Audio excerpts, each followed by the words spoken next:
السلام علیکم، امید ہے آپ سب خیریت سے ہوں گے۔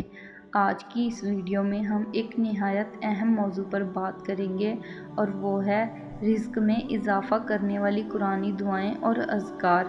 ہر انسان چاہتا ہے کہ اس کے رزق میں برکت ہو، گھر میں خوشحالی ہو، قرض ختم ہو، پریشانیاں دور ہوں اور اللہ تعالیٰ اسے حلال، پاکیزہ اور بابرکت رزق عطا فرمائے۔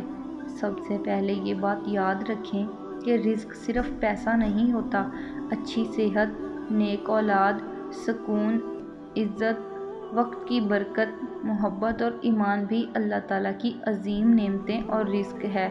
اللہ تعالیٰ قرآن مجید میں فرماتے ہیں، اور جو اللہ سے ڈرتا ہے اللہ اس کے لیے نکلنے کا راستہ پیدا فرما دیتا ہے اور اسے وہاں سے رزق دیتا ہے جہاں سے اسے گمان بھی نہیں ہوتا۔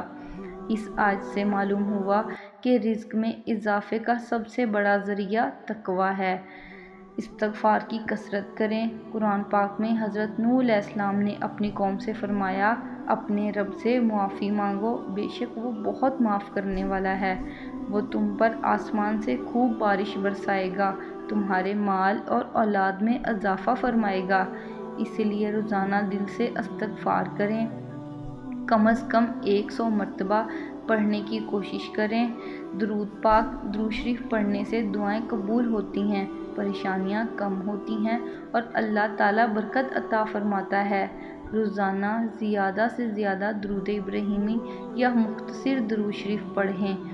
سورہ واقعہ، بہت سے علماء نے سورہ واقعہ کی تلاوت کو رزق میں برکت کا ذریعہ بتایا ہے۔ اگرچہ اس میں مشہور روایت کی سند پر اہل علم نے گفتگو کی ہے لیکن قرآن کی تلاوت بذات خود باعث خیر و برکت ہے۔ کوشش کریں کہ روزانہ یا رات کو سورہ واقعہ کی تلاوت کریں۔ یہ خوبصورت سی دعا ہے، چھوٹی سی، ربی انی لما انزلت الیہ من خیر فقیر۔ اے میرے رب، جو بھی بھلائی تو میری طرف نازل فرمائے میں اس کا محتاج ہوں۔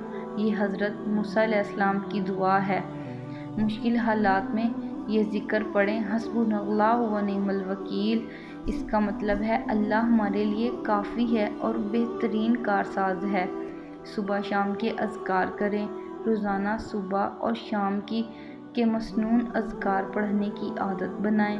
یہ انسان کو شیطان کے شر سے، پریشانیوں اور بے برکتی سے محفوظ رکھنے کا ذریعہ بنتے ہیں۔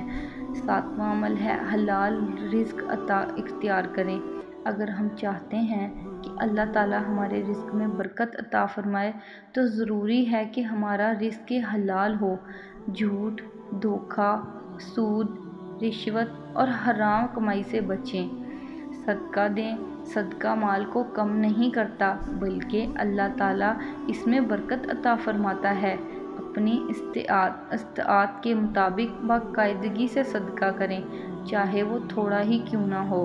والدین کی خدمت کریں۔ والدین کی دعا انسان کی زندگی بدل سکتی ہے۔ ان کی خدمت کریں، ان کے لیے دعا کریں اور ان کا دل نہ دکھائیں۔ رشتہ داروں کے ساتھ اچھا سلوک اور تعلق جوڑنا بھی رزق میں وسعت کا ذریعہ ہے، جیسا کہ احادیث میں آیا ہے۔ صرف وظیفہ پڑھ لینے سے سب کچھ نہیں بدلتا، ان کے ساتھ نماز کی پابندی، حلال کمائی، سچی توبہ، اللہ پر کامل بھروسہ، محنت اور دعا، یہ سب ضروری ہیں۔ جب بندہ اللہ پر بھروسہ کرتا ہے تو اللہ تعالیٰ اس کے لیے ایسے راستے کھول دیتا ہے جن کا وہ تصور بھی نہیں کر سکتا۔ اللہ ہمارے گناہوں کو معاف فرمائے، ہمیں حلال، پاکیزہ اور بابرکت رزق عطا فرمائے، ہمارے گھروں میں سکون، محبت اور برکت نازل فرمائے، ہمیں قرضوں، تنگ دستی، بیماریوں اور ہر قسم کی پریشانی سے نجات عطا فرمائے۔ آمین۔